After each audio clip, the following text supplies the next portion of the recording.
All right, recently the world's been on fire with headlines about Zillow's iBuyer program. It's okay if you don't even know what that means. I'm gonna tell you. However, you might want to pay attention because this very well could be the future of real estate. Dun dun dun.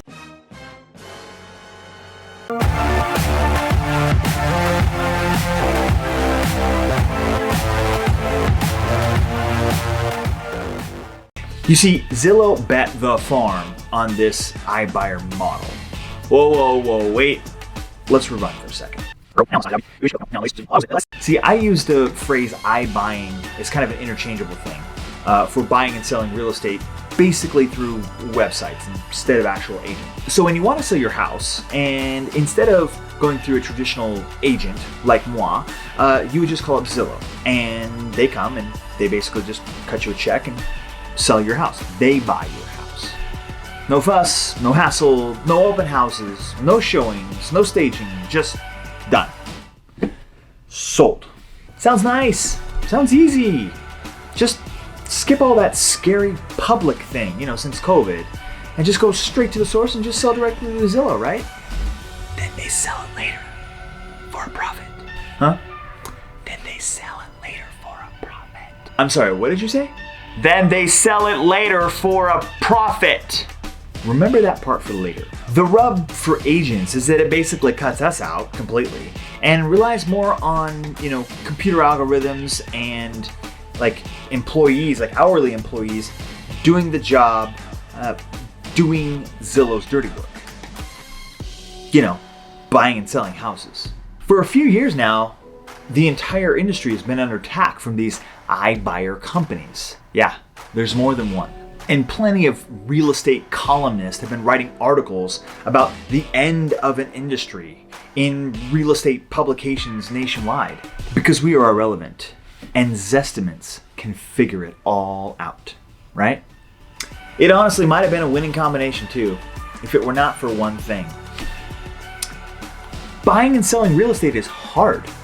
Zillow had to hire 40% more employees, 2,500 employees, just to simply take on this task in this last year alone.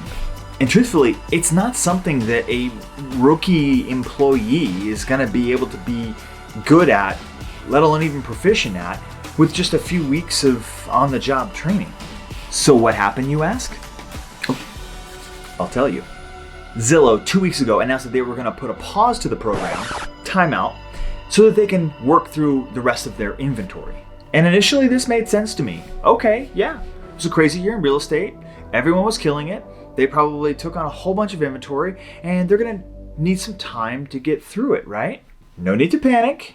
But then a few days ago, they announced that they were gonna scrap the program altogether.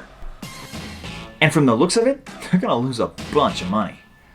They have 7,000 homes to sell, which, is a drop in the bucket when you consider all home sales nationwide over the course of the year, but it's still 7,000 homes. I wish I had 7,000 listings in a year. Not really, that would kill me. And most of them are gonna be selling for a loss because honestly, they didn't do enough due diligence in the beginning and they overpaid for them when they bought them. And if they overpaid for them when they bought them, they're gonna have to undersell them to get rid of them. And they don't even have the manpower to get rid of 7,000 homes one by listing them like most brokers would normally do. So what they're probably gonna have to do is sell them in giant portfolio chunks off to Wall Street investors like BlackRock. Which then means that they're gonna be selling for pennies on the dollar, which also means that they're gonna be losing even more money, a ton of money. See, the model only works if you can buy below market value and then turn around and sell above market value. That's how it works, right? And the only way to do that is to be very good at your job.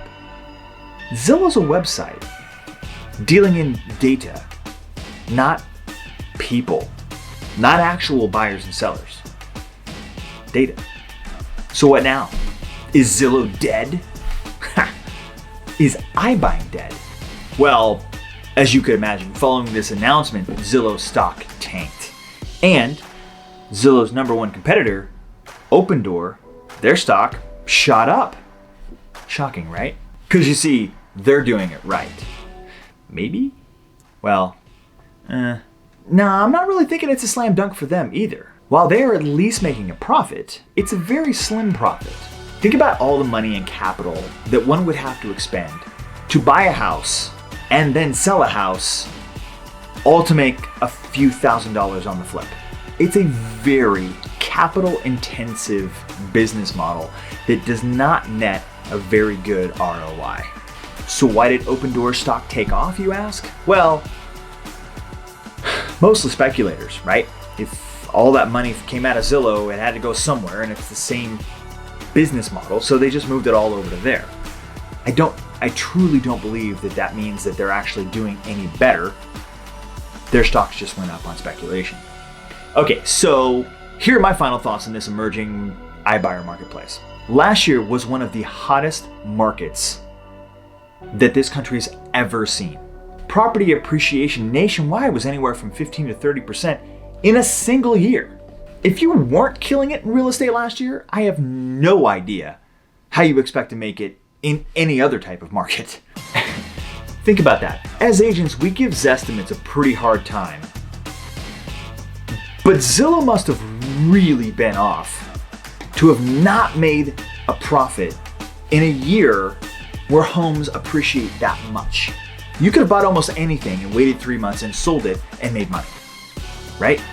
All this boils down to the fact that while the idea of buying and selling real estate in your jammies, on your couch, from your phone or laptop sounds like a great idea, and it very well might be coming down the road at some point, it's not here yet. This is still a people business, and buying real estate is still one of the biggest and hardest and most important financial decisions that you'll ever make. So trust those who are people. Remember, experience counts in this industry. Zestimates don't. And at least for a few more years, agents like Shannon and I still have a job. So, high five, babe. Thanks again for watching, and be sure to stay up to date with all Central Oregon real estate happenings by clicking the subscribe button. And while you're at it, clicking at stuff, give us a like. That helps us out. Thanks again, and we'll see you next week.